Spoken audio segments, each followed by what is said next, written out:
Hace un tiempo yo estaba hablando con Isis, que está por aquí, y estábamos conversando por allí por la escalera, y Isis me decía, ese asunto de que el hijo pródigo entró en sí, hay un versículo que dice, y entró en sí. ¿Qué es eso? ¿Qué es eso? Y la verdad es que a mí me había causado también curiosidad de esa frase que decía que el hijo pródigo había entrado en sí. Y me puse a buscar un poquito acerca de eso. Y yo quiero hablarle a ustedes acerca del hijo pródigo, pero en vez de utilizar la parábola del hijo pródigo que está en el Nuevo Testamento, yo voy a ir al hijo pródigo del Antiguo Testamento para poder entender un poquito ese concepto de entró en sí. Porque al decir entró en sí, lo que significa es, hay algo en el Padre, que hizo que el hijo pródigo cayera en tiempo. Él se había ido de ese sí, pero contempló a su padre, porque la palabra dice entró en sí, se dio cuenta de que en la casa de su padre los siervos comían y él estaba comiendo comida de cerdo. Por lo tanto, lo que hizo que el hijo pródigo entrara en sí fue la contemplación del carácter de su papá. Pero el gran detalle es que para yo entender eso necesito moverme a otra historia, y yo quiero que tú me acompañes a una historia que está en el Antiguo Testamento. Pero antes, quiero pedirte por favor que inclinemos el rostro para formalmente abrir la palabra en el día de hoy. Señor, te agradezco porque tú eres bueno y porque tu misericordia dura para siempre. Bendícenos al abrir tu palabra y ayúdanos a entenderla. Danos tu Santo Espíritu en el nombre de Jesús. Amén. Yo quiero que tú me acompañes a la parábola o a la historia del hijo pródigo que está en el Antiguo Testamento. Y tú dices, ¿qué? ¿Que hay una historia del hijo pródigo que está en el Antiguo Testamento? Bueno, realmente para mí, esto es una conclusión a la cual yo llegué. Se encuentra en 2 de Samuel, capítulo 18. 2 de Samuel, capítulo 18, es la historia de ¿qué? ¿Se acuerdan de Absalón, el hijo de David? Absalón no era el primogénito de David. Era como el tercer o cuarto hijo de David. David tenía un reino estable. De hecho, se entiende que es el tiempo más estable de Israel. ¿Qué sucede? Absalón entendía que ya era tiempo de que él fuera rey. Así que él quiso arrebatarle de la mano a su padre el reinado. Y dice la palabra que él comenzó a seducir al pueblo de Israel para que el pueblo de Israel lo estableciera a él como rey. Entonces, conocen ustedes la historia, Absalón se subleva formalmente en contra de su padre, le quita el reino de su padre. Yo digo que es la parábola del hijo pródigo porque es el hijo tratando de agarrar las bendiciones de su papá, la riqueza de su papá antes de tiempo. Absalón toma la decisión de quitarle el reino a su papá. Y las cosas que suceden después es lo que a mí me llama la atención, porque naturalmente para yo contemplar a Dios, yo tengo que contemplarlo a través de la palabra. Y la Biblia me dice que David era conforme al corazón de Dios. Por lo tanto, para yo entender, aunque sea cercanamente o remotamente, el corazón de Dios y entender la mente de Dios, la historia de David me ayuda a mí mucho a entender a Dios. ¿Me van entendiendo? Por lo tanto, cuando yo veo esta historia, yo veo un hijo que se subleva, que se va en contra totalmente de su padre,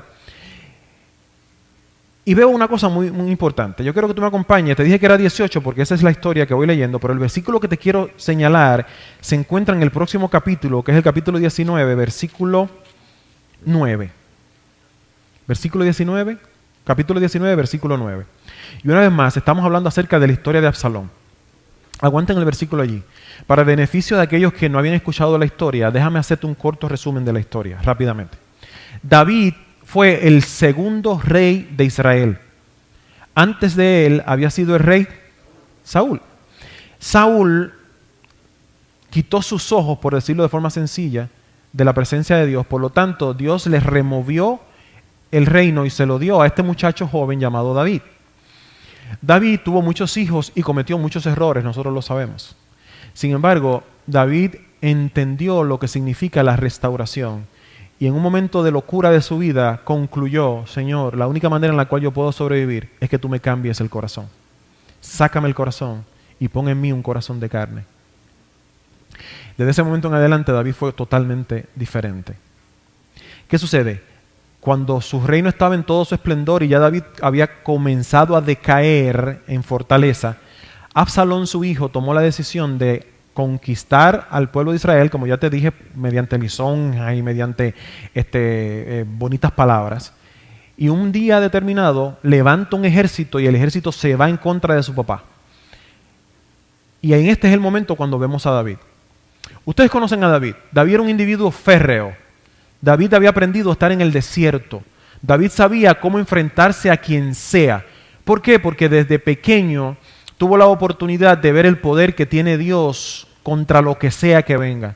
David entendió aquel versículo que dice: no tenemos lucha contra carne ni sangre. Por lo tanto, cualquier cosa que aparezca que sea carne ni sangre, en mis manos Jehová lo va a entregar. Yo te estoy hablando de David, ¿te acuerdas? El de Goliat, que siendo jovencito tenía una Honda. No tenía una Toyota, tenía una Honda. Por eso que yo tengo Honda. No, es una broma. Agarró la Honda y le dio al gigante en la frente y el gigante cayó patas arriba. Ese es el David que yo te estoy hablando. Te estoy hablando del David que se enfrentó a los filisteos. Del David que peleó contra Saúl. Y aunque tuvo a Saúl en sus manos y en ocasiones lo tuvo allí, tomó la decisión porque tenía carácter y tenía temple y dijo: no, yo no voy a abusar.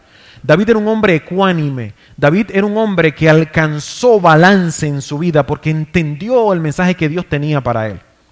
David era un hombre que no le tenía miedo a nadie. David era un hombre que nunca huyó de un enemigo, excepto de Absalón. ¿Por qué huyó de Absalón? Te voy a llevar de un versículo. Segunda de Samuel capítulo 19, versículo 9 dice: y todo el pueblo, acompáñenme, Segunda de Samuel capítulo 19, versículo 9 dice: y todo el pueblo disputaba en todas las tribus de Israel. Había un bochinche en el pueblo, un bochincheo y una vaina. Todo el mundo estaba ahí, muchacho, tú no sabes. Y las viejitas salían con la tacita de café a comentar con la viejita del lado, a decirle: este David está increíble. Había un chismoteo y una cuestión y había un bla, bla, bla. Era una cosa increíble. ¿Y qué pasa? ¿Qué era lo que decían? Aquí lo dice: y todo el pueblo y todas las tribus de Israel diciendo: el rey nos ha librado de mano de nuestros enemigos. ¿Eso es cierto, sí o no? Claro que sí. Dice: y nos ha salvado de mano de los filisteos. Los enemigos más fuertes que tenía Israel eran los filisteos, porque era constante el asedio de los filisteos contra Israel. Es más, es tan significativa la presencia de los filisteos en Israel que hoy día la tierra de Israel se conoce con el nombre de los filisteos. ¿Tú sabes lo que significa Palestina? Los romanos en su idioma latín no pronunciaban bien el nombre de Palestina, por lo tanto le decían Filistina. Filistina no lo pronunciaban bien, por lo tanto decían Palestina. Palestina es el nombre evolucionado de los filisteos, de Filistina. Por lo tanto, es curioso que hoy la tierra de Israel, parte de ella, tenga el nombre de los enemigos más férreos que tenía Israel: palestinos. Discúlpeme. Filistea evoluciona a Palestina. Era la manera en la cual los romanos llamaban a la tierra de los filisteos, para hacértelo claro. Entonces, es curioso que la tierra de Israel hoy día tenga el nombre de sus enemigos, que son los filisteos. Entonces David decía el pueblo: nos libró de nuestros enemigos y nos ha salvado de mano de los filisteos. Y ahora, miren qué cosa. ¿Qué dice ahí? Ha huido del país por miedo a Absalón. Este versículo me habla del carácter de Dios. Cuando Adán y Eva pecaron, ¿tú sabes lo que hizo Dios? Huyó del Edén. ¿Tú sabes por qué huyó del Edén? En el día de hoy yo quiero hablar contigo sobre eso. Dios es ¿qué? Amor. Y la Biblia dice claramente que el carácter de Dios es amor. Pero también me dice que Dios es fuego consumidor. Y en el día de hoy yo quiero hablar contigo acerca de esta parte del carácter de Dios. Dios es fuego consumidor. ¿Dónde se encuentra eso? Acompáñenme por favor todos ustedes al libro de Hebreos, capítulo 12. Libro de Hebreos capítulo 12, versículo 28. Dice ahí, ¿lo tenemos? Hebreos capítulo 12, versículo 28. Así que recibiendo nosotros un reino inconmovible, tengamos gratitud y mediante ella sirvamos a Dios y agradémosle con temor y reverencia. ¿Por qué? ¿Por qué? ¿Qué dice allí versículo 29 de Hebreos capítulo 12? Porque nuestro Dios es fuego consumidor. Nuestro Dios es fuego consumidor. Y en el día de hoy yo tengo que venir a hablarte acerca de este asunto. Y dejemos la historia de David y Absalón allí on hold, aguantando, hasta que entonces desarrollemos un poquito la historia que queremos presentarte en el día de hoy. Bueno, para hablar de eso, definitivamente, ahí está el versículo 12:29, yo tengo que hablarte a ti del día cuando se habrá de manifestar esa parte del carácter de Dios. Tengo que hablar contigo acerca de ese gran día del juicio. Y te voy a hacer un resumen para beneficio de las personas que nos visitan en el día de hoy. Nosotros vivimos aquí, pero dice la palabra que muy pronto, y estoy más convencido que nunca, le decía yo a mi esposa el otro día, y a mis hijos, estoy más convencido que nunca de que la venida de Cristo está cerca, y otro día te digo por qué. Y no es un decir, no es como que yo lo vengo diciendo hace 20 años, no, discúlpame, hace 20 años yo no estaba tan seguro. Y claro, lo que yo decida o lo que yo piense no es relevante, ¿verdad? Pero te estoy hablando de mi perspectiva. Cuando Cristo regrese, dice la palabra en 2 Tesalonicenses que los muertos en Cristo resucitarán primero.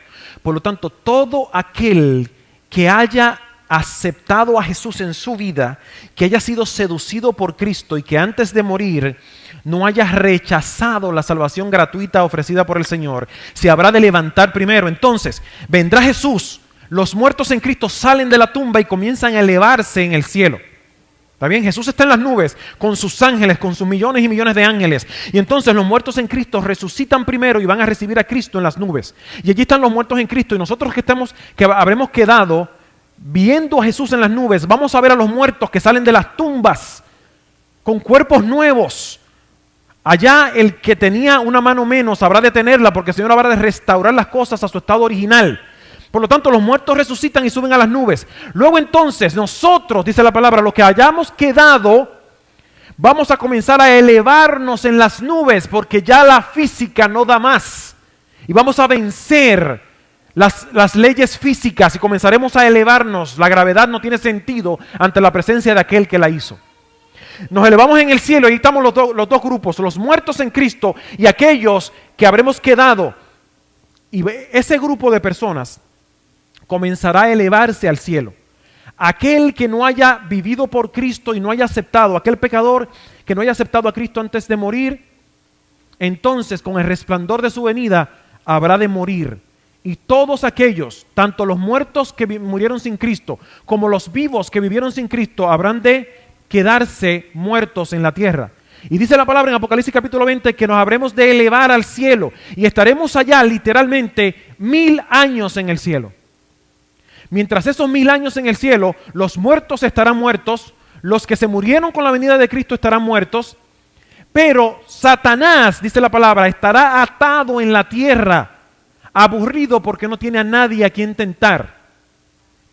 Cuando terminen los 1000 años en el cielo, esos 1000 años en el cielo, la palabra dice que Dios se va a preparar para regresar, Jesús con nosotros. ¿Por qué vamos a regresar? Bueno, porque yo no nací para vivir en el cielo. Yo fui hecho en la tierra y este es mi hábitat natural. Por lo tanto, Dios quiere regresarnos a nosotros, a nuestro hábitat natural, según lo que dice Apocalipsis capítulo 20. Nos regresa a nuestro hábitat natural y regresamos como un grupo. Y ustedes ven en esa foto, en la parte de atrás, que se ve una ciudad dorada. La Biblia dice que la Santa Jerusalén habrá de venir cubierta, hermosa, con la presencia de Cristo en ella.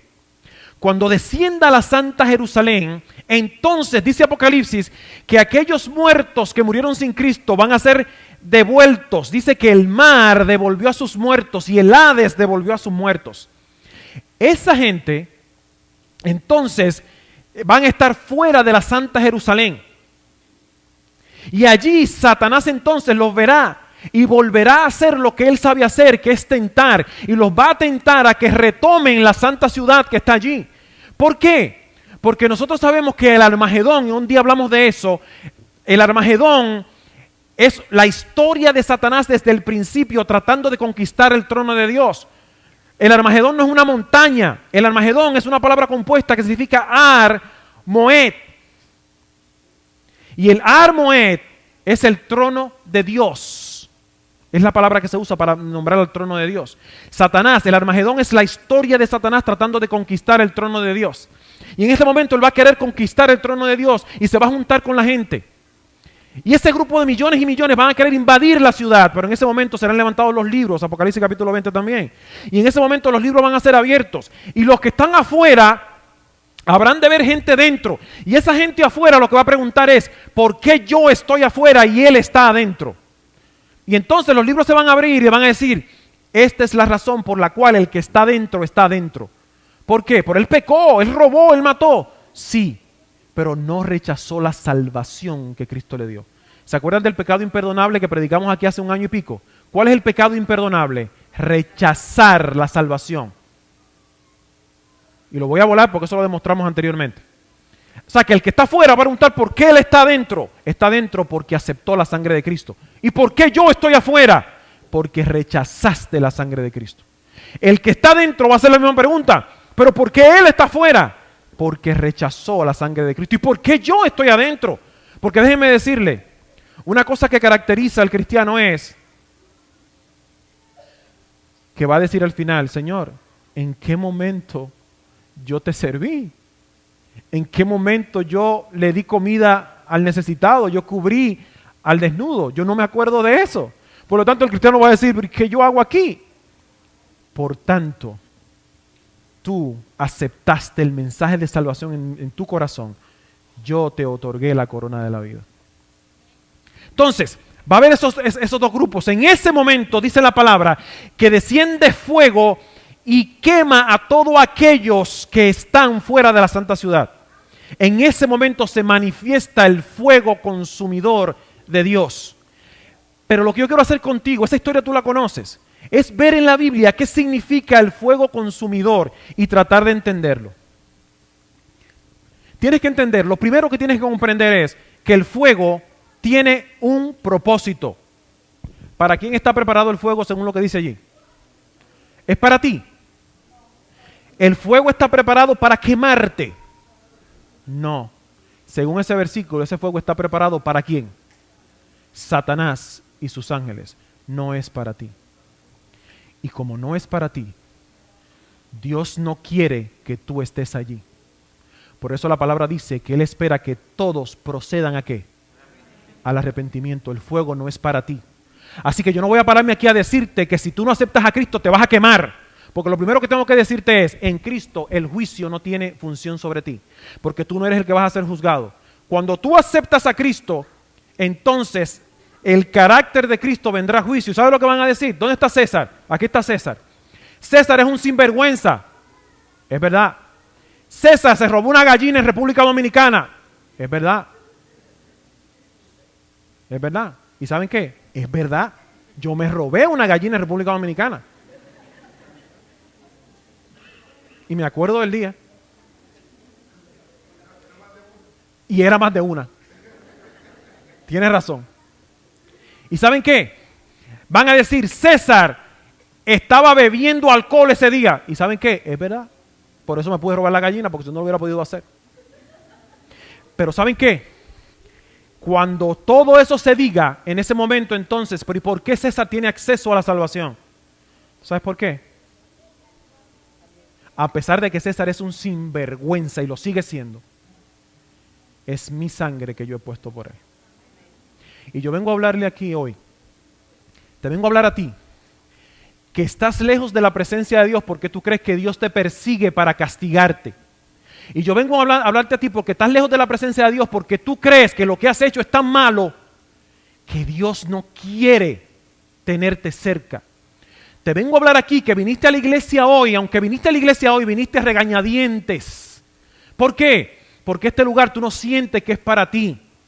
Te voy a decir una cosa, el peor error que puede permitir Satanás es dejar que una persona que esté fuera, lejos de Dios, venga a territorio santo, porque el Espíritu te toma y te posee. Así que lo que te vengo a decir es, prepárate para la experiencia que Dios te tiene en este día, porque Dios quiere bendecirte, transformarte. Lo primero que tienes que entender es que ese fuego no está preparado para ti, sino para Satanás y sus ángeles. Y quiero decirte otra cosa. Se ha dicho por ahí, a mí me dijeron desde chiquito, yo lo veía en los muñequitos, que en el fuego estaba debajo de la tierra y que ese fuego iba a quemar a la gente forever and ever and ever. ¿Saben qué? Si tú crees en que Dios le va a dar a Satanás un infierno para que castigue a la gente toda su vida, entonces Dios es injusto. ¿Por qué?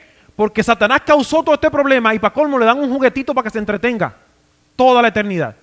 Es como decirle a Satanás, toma, agárrate este PS4 y juega toda tu vida con la gente. Sí, Satanás tiene un jueguito de video allí en el infierno a quemar. Hoy decidí que voy a quemar a Osvaldo. Osvaldo, ven. No, Dios no puede permitir que el pecado se perpetúe. Hay uno que tiene inmortalidad según el libro de Romanos, y es Dios. Satanás no posee inmortalidad. Y la Biblia claramente lo dice, y lo vamos a ver ahorita. El infierno, escuchen esto. Y vengo aquí para decirlo en la cámara.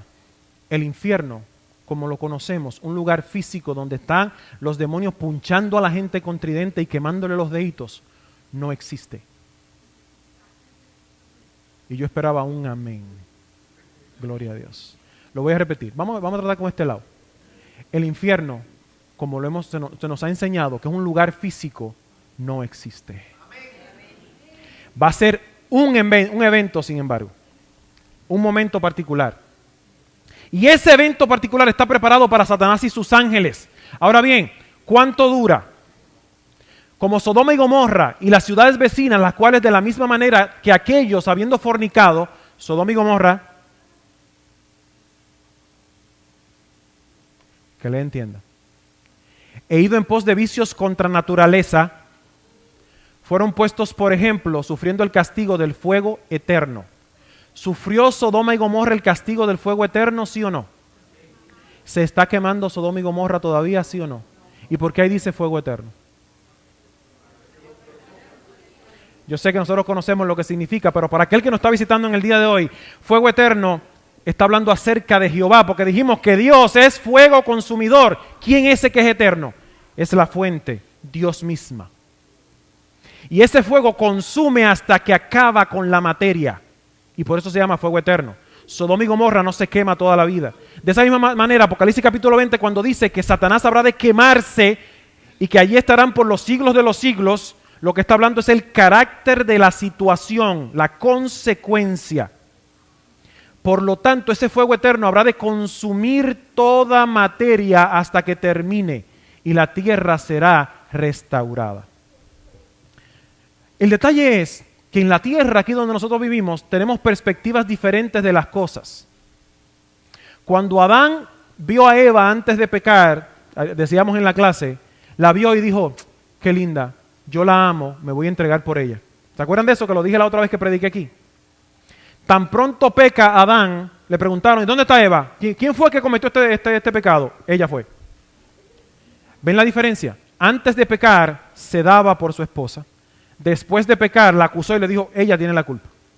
Siempre hay dos perspectivas y visiones de Dios. Y a mí me sorprende que normalmente la visión que predomina en la iglesia es la visión muy particular, y te voy a decir cuáles son. Siempre hay una visión redimida, una mente redimida que opina acerca de Dios. Pero siempre hay una visión desde el punto de vista de un pecador. Podemos ver a Dios desde dos perspectivas. La perspectiva de la redención o la perspectiva del pecado.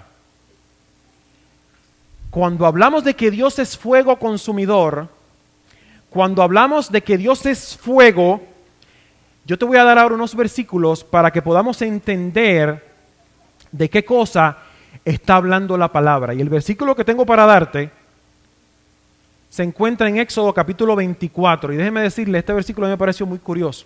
Y recuerden que estamos hablando del tema de que Dios es... Y ya aprendimos que ese fuego se habrá de manifestar el día del juicio y se va a extender hasta que acabe con toda la materia. Y aprendimos que Satanás no va a estar quemando gente toda la vida. No lo he demostrado, lo voy a demostrar en unos segundos. Aprendimos que Satanás tendrá final porque él no es eterno. Y aprendimos que el infierno es un día y no un lugar. Y como es un día, habrá de tener final. Éxodo capítulo 24, versículo 17. Acompáñenme por favor a este versículo.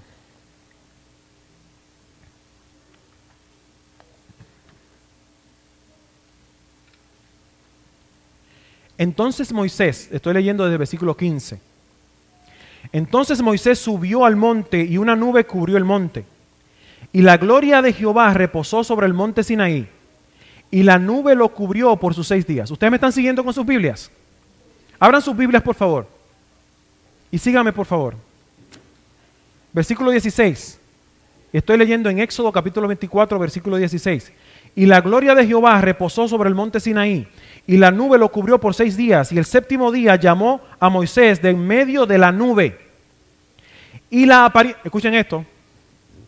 Escuchen este versículo. Tienen que escuchar este versículo y tienen que leerlo. Dice, y la apariencia de la gloria de Jehová era como que la apariencia de la gloria de Jehová era como un fuego consumidor. ¿Verdad? Lo voy a repetir, suavecito para que me escuchen. La apariencia de la gloria de Jehová era como un fuego consumidor. ¿Cierto? La pregunta para ti es, ¿quién pensó que la apariencia de la gloria de Jehová era como un fuego consumidor? Ahí lo dice. Léelo. Míralo bien. ¿Qué dice? ¿Era Moisés el que pensaba eso o era el pueblo de Israel el que pensaba eso? Era el pueblo de Israel. Vamos a leerlo de nuevo. Versículo 16. Dice así. Y la apariencia de la gloria de Jehová era como un fuego abrasador en la cumbre del monte a los ojos de los hijos de Israel. Mientras tanto, dice versículo 18, y entró Moisés en medio de la nube y subió al monte y estuvo Moisés en el monte 40 días y 40 noches. Mientras el pueblo estaba abajo, y tú y yo sabemos que el pueblo estaba asustado, y tú y yo sabemos el carácter del pueblo porque sabemos lo que ellos hicieron mientras Moisés estuvo allá arriba. Ellos estaban lejos de la presencia de Dios, por lo tanto su perspectiva era desde la perspectiva del pecado en la cual estaban, y cuando vieron la manifestación de Dios, esa manifestación de Dios pareció un fuego abrasador para ellos. Mientras tanto, Moisés estaba en paz y penetró tranquilamente el fuego. Para Moisés, ¿fue un fuego abrasador? No. Te voy a decir más. ¿Te acuerdas de la zarza ardiente? Cuando Jehová se manifestó en la zarza ardiente y la zarza parecía que se quemaba, pero no se quemaba. Tú y yo sabemos que es imposible, el fuego consume. Pero ¿por qué la zarza no se quemaba? Y el versículo lo dice. Porque el lugar en donde estás, santo es. Entonces lo que te estoy diciendo es, lo que evitaba que la zarza se quemara era el hecho de que todo el lugar, incluyendo a Moisés mismo, habían sido declarados santos por la presencia de Dios. Por lo tanto, el fuego no tenía efecto sobre ellos. Fuego consumidor es la perspectiva del pecado. Si tú vas al libro de Hebreos, te vas a dar cuenta, no sabemos quién escribió el libro de Hebreos, entendemos que fue Pablo quizás. Pablo está diciendo, si tú te alejas, léete todo el capítulo, si te alejas de la gracia, si te alejas del autor y consumador de nuestra fe, si tú persistes en vivir alejado y no contemplas la grandeza, la bondad, la armonía de Dios, tienes que entender y vas a comprender que tu perspectiva de Dios es fuego consumidor. Pero aquel que está en armonía con Dios, el fuego consumidor no es otra cosa que paz y tranquilidad. Y hay más versículos, déjame darte unos cuantos más versículos. Dice así, Malaquías capítulo 4, versículo 1 y 2. Malaquías capítulo 4 versículo 1 y 2. Dice así, este versículo es hermoso, estos versos. Dice, porque aquí viene el día ardiente como un horno. ¿El qué? La candela. Viene la candela. Ayer nosotros estábamos en Helen con mi suegra y demás agregados. Y yo me estacioné en un parking, en un estacionamiento que hay ahí en Helen. y cuando me estoy estacionando con Raúl, mi cuñado, veo una van que en la parte de atrás tenía un mensaje maravilloso. Decía, Cristo, cielo, Satanás, infierno, decide. Y tú dices, no hay nada de malo con eso. No hay nada de malo con eso. Eso es verdad bíblica. Pero ¿qué parte de ese mensaje me atrae a mí a llegarme a Dios? Cielo quizás. Hay una cita muy hermosa del Espíritu de Profecía que dice, si la razón por la cual voy al cielo es temor al infierno, eso es egoísmo. Si la razón por la cual voy al cielo es para ver las calles de oro, eso es egoísmo. La única razón por la cual yo voy al cielo es para ver a Cristo Jesús y compartir eternamente con Él. La razón por la cual yo me casé y tuve una noche de boda no era, claro, ya yo entiendo lo que pasa en Cuba, eso es otra cosa, no era para ir a un hotel. Y comprendemos eso. Ya Olga me había contado un poquito de eso. La razón por la cual yo me casé era porque a esa mujer yo la quería tener para mí, para toda la vida. Y la razón por la cual yo persisto y llego a mi casa con alegría todos los días a verla, no es para entrar a la gaveta y buscar el certificado de matrimonio y decir, wow, estoy casado con ella, y lo guardo. No, es para contemplarla, porque estoy locamente enamorado de ella. La razón por la cual yo quiero ir al cielo, ¿sabes por qué? ¿Saben qué? Te voy a ser sincero, yo le digo a mis hijos, siempre le he dicho, yo quiero ser sincero predicando y en mi casa. Cuando yo pienso en calles de oro me da dolor de cabeza. Porque a mí el resplandor me da dolor de cabeza. Yo quiero una cosa verde mejor. Por lo tanto, la razón por la cual yo quiero ir al cielo no es para ver las calles de oro. Es para estar debajo del árbol, sentado con el maestro y pasar la noche entera escuchándolo, como los discípulos. Entonces yo te estoy diciendo que la perspectiva del fuego consumidor, según la Biblia, es una perspectiva desde el punto de vista del pecador. Escucha esto, Malaquías capítulo 4, versículo 1. ¿Por qué aquí viene el día ardiente como un qué? Horno. Estoy leyendo Malaquías capítulo 4. Malaquías es un libro de la Biblia y está antes de Mateo. Es el último libro de la Biblia. Malaquías capítulo 1, versículo 1. Porque aquí viene el día ardiente como un horno y todos los soberbios y todos los que hacen maldad serán ¿qué? Serán estopa. Estopa es material para quemar. Aquel día que vendrá los abrazará. Ha dicho Jehová de los ejércitos y no les dejará ni raíz ni rama. Tú tienes que entender hoy, que Dios te ha puesto una sola opción. Dios decidió salvarte. Miren, yo no decidí por la salvación. Yo no acepté la salvación. Le voy a decir más. Cuando mi salvación fue ejecutada, yo no había nacido. Ni siquiera mi tatarabuelo había nacido. En el Getsemaní, Jesús estaba en la encrucijada de salvarme y no salvarme. Y vio mis pecados. Y vio que yo no tenía posibilidad. Y estando en esa condición, tomó la decisión y decir, Señor, yo no quiero pasar por esta situación, pero que no se haga mi voluntad, dijo Jesús, sino la tuya. Por lo tanto, mi salvación se ejecutó y se decidió en el Getsemaní. Yo no decidí por mi salvación. Y aún más, esa decisión del Getsemaní fue preparada desde antes de la fundación del mundo. Por lo tanto, tu salvación fue ejecutada desde antes de la fundación del mundo. Por eso salvarse es más fácil que perderse. Porque para salvarte, Dios te dejó una opción. Para salvarte, déjate atraer por las cuerdas de amor que te seducen y te atraen hasta la salvación. Para perderte, prepárate, que te lo voy a decir. Tú vas a tener que pelear toda tu vida contra el espíritu que te dice aquí, Dios te ama incondicionalmente. Todos los días vas a tener que levantarte, y escucha bien, se lo estoy hablando a los jóvenes. Chicos, si tú quieres perderte, fine. Hay una posibilidad, va a haber un fuego que va a descender sobre esa gente que decide perderse, pero tienes que entender que para perderte tienes que todos los días decirle al Espíritu Santo que te atrae con cuerdas de amor, decirle a la cruz de Cristo que si fuera levantada atraerá a todos hacia Él, decirle no me interesa la salvación.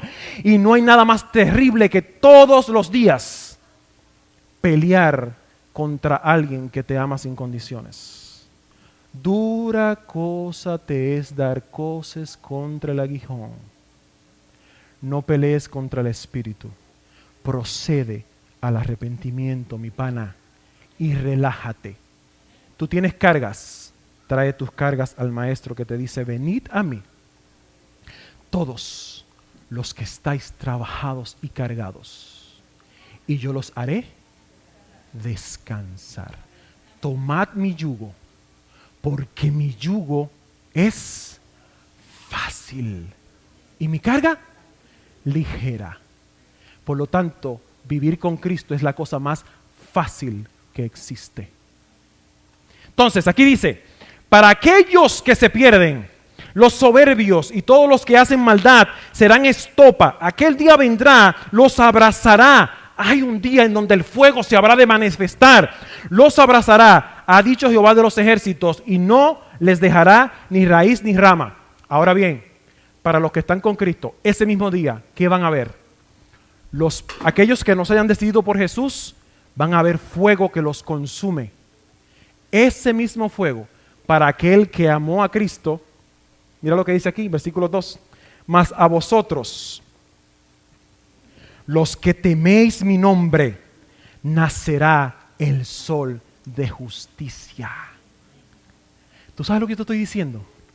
Que mientras aquellos que no aceptaron a Cristo van a sentir que el fuego los quema, yo voy a estar tomando un sontán. Porque para el que haya aceptado a Cristo, ese fuego es un sol de justicia. Por eso Apocalipsis dice que no habrá necesidad de luna ni de sol, porque su presencia habrá de alumbrarnos. Pero esa luz, para aquel que no contempló a Cristo durante su vida, será, ¿qué cosa? Fuego consumidor. Ahora nota que el fuego consumidor lo que es en virtud de la lejanía de la persona con Dios. Por lo tanto, el fuego consumidor es contemplado solamente por aquellos que viven una vida lejos de Jesús. Y por eso en Hebreos Pablo le dice, si tú persistes en este estilo, tienes que entender que Jehová es fuego consumidor. ¿Será posible que alguien viva en el fuego consumidor? ¿Qué ustedes creen? No, imposible. No se puede vivir en el fuego consumidor. Ezequiel capítulo 28, versículo 18. Ezequiel, capítulo 28, versículo 18. Agárrate bien de la silla, porque yo vengo a hablarte del carácter de Dios. Yo vengo a hablarte del Dios que te ama, del Dios que te busca y del Dios que es perfecto. De ese Dios que aunque me han dicho que ese día del juicio va a ser ñácata fuego para quemar a todo el mundo. De ese Dios que tiene fuerza y que ese día va a hacer su justicia. Entiende un detalle. Primeramente, si tú quieres comprender el carácter de Dios, ya te dije que la mejor manera es estudiar a David. Después de leerte este versículo, yo voy a ir donde David para que veas el sentimiento de Dios el día del juicio. Escucha esto.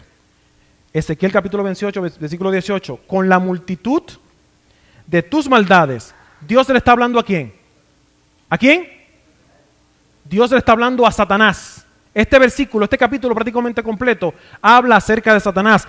Con la multitud de tus maldades y con la iniquidad de tus contrataciones, profanaste tu santuario. Yo pues saqué, escucha esto, fuego consumidor, manténlo en la mente.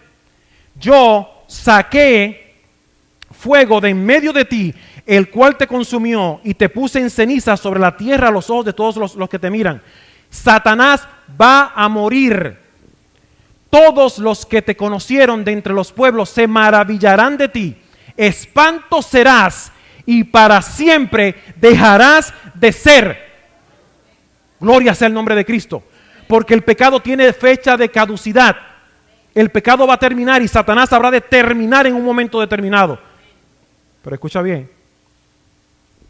Sacaré fuego de en medio de ti. ¿Será que entonces, cuando el pecado es enfrentado a la gloria maravillosa de Dios, cuando Dios expone su grandeza, ¿te acuerdas de la zarza ardiente? Me voy a tapar, Moisés.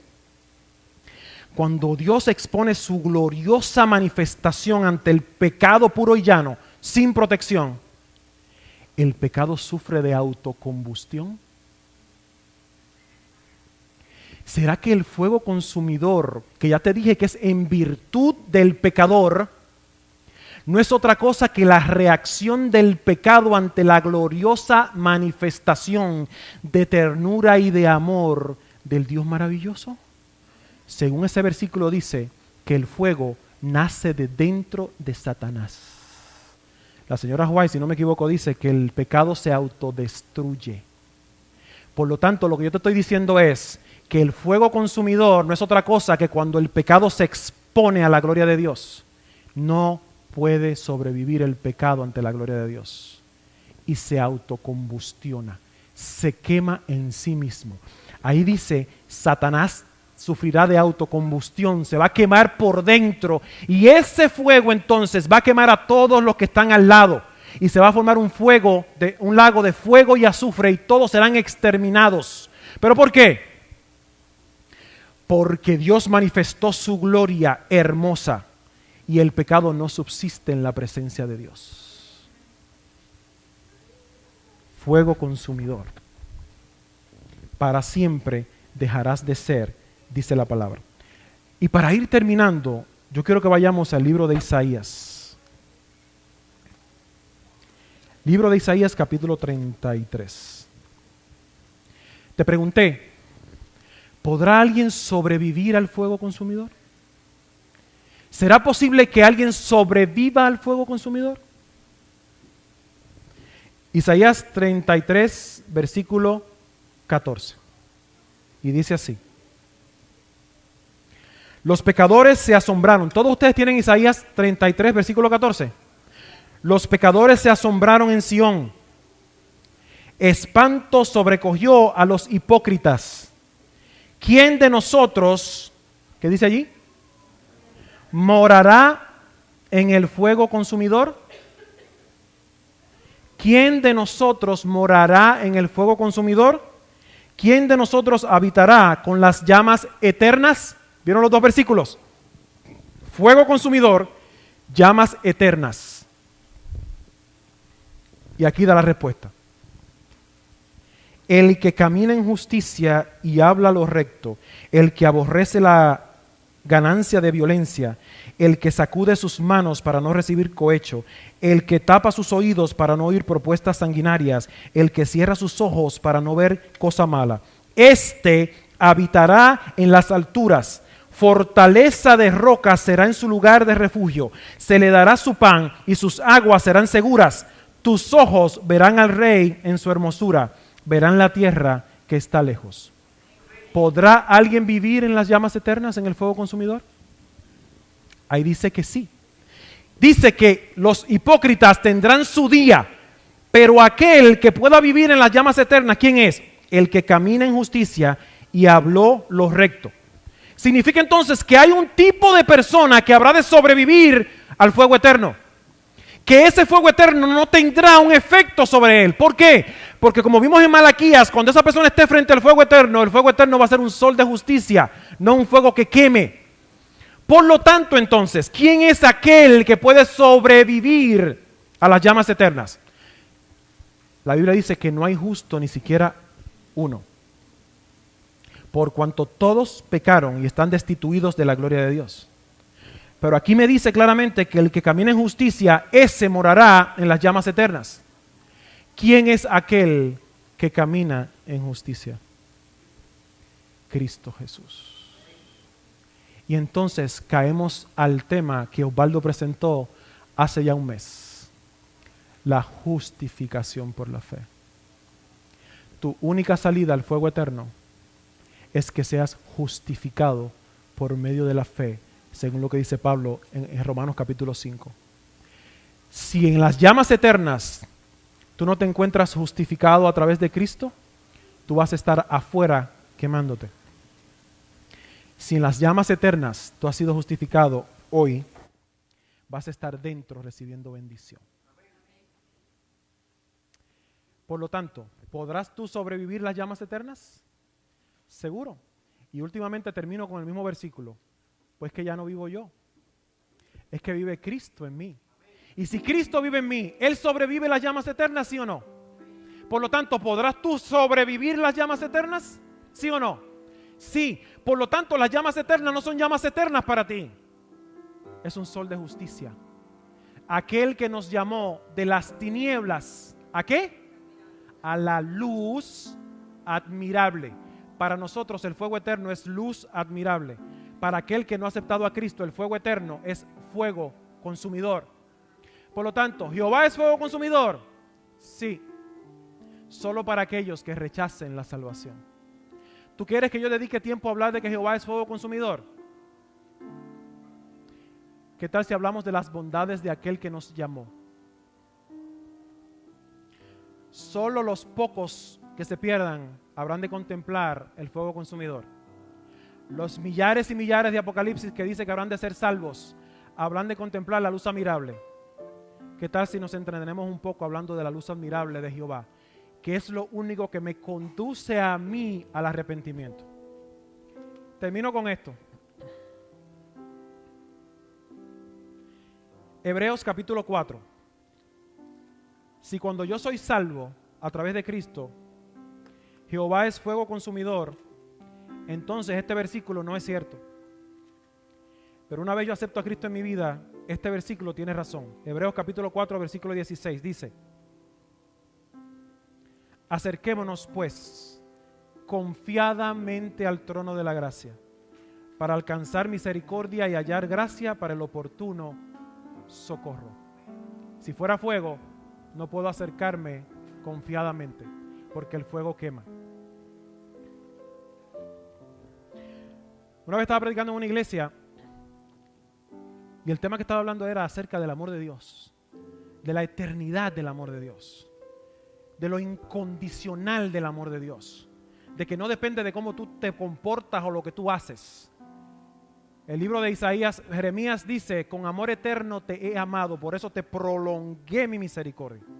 Si es amor eterno, significa que no depende de mí, porque yo no soy eterno. Puede que a Dios no le guste lo que tú hagas, y puede ser incluso que eso que tú haces y te gusta tanto te lleve al fuego eterno. Pero ese día estamos hablando acerca del amor de Dios. Hicimos un llamado y se levantaron muchas personas, y yo de verdad no me di cuenta de quiénes se levantaron. Después de terminar la predicación, una persona se me acercó donde mí y me dijo lo siguiente: entre las personas que se levantaron a tu llamado, había un señor de unos 46 años, alto, flaco. Yo tuve la oportunidad, me dijo esa persona, de conversar con ese señor. Y ese señor me contó su historia. Ese día, sábado por la tarde, él había tomado la decisión de quitarse la vida. Pero sintió en su corazón venir a la iglesia para darle una última oportunidad a Dios. Entonces escuchó que Jehová te busca, que Jehová te ama, que Jehová quiere estar cerca de ti, que quiere redimirte, que dio su vida por ti. Escuchó lo que David dijo en 2 de Samuel cuando Absalón murió. 2 de Samuel capítulo 18 versículo 33. Entonces el rey se turbó, David, cuando le dieron la noticia de que su hijo estaba muerto. El rey se turbó y subió a la sala de la puerta y llorando y yendo decía: hijo mío, Absalón, hijo mío, Absalón, ¿quién me diera que muriera yo en lugar de ti, Absalón, hijo mío, hijo mío? Es esto lo que Dios va a estar pensando el día del juicio. No va a ser un día de felicidad total. Para nosotros sí, pero Dios ama a la gente que está afuera con amor eterno. Esto es lo que Dios habrá de estar pensando el día del juicio. Cuánto yo no hubiera querido dar mi vida por ti para salvarte. ¿Lo dio Dios? La palabra dice que Dios se hizo hombre en Jesús y ofreció su vida por nosotros para salvarte. Ese día este señor escuchó esa palabra y escuchó que Dios lo estaba buscando. Y ese día tomó la decisión de quitarse de la mente el suicidio y entregarse completamente a Cristo Jesús. Probablemente tú te preguntas, tú me conoces, yo he predicado mucho en esta iglesia y tú te preguntas, ¿por qué César siempre hace llamados? ¿Por qué hay que hacer llamados? Honestamente, la razón por la cual se predica es para que tú comprendas que Dios te ama y para que tú tomes decisiones en favor del amor de Dios. ¿Será que hay alguien el día de hoy que quiera decirle, Señor, como Absalón, yo me fui de tu presencia y intenté quitarte lo que te pertenece antes de tiempo? Pero hoy estoy vivo todavía y sé que Dios entregó su vida por mí. Y hoy tengo la oportunidad de decirte, Señor, como el hijo pródigo, regresé a casa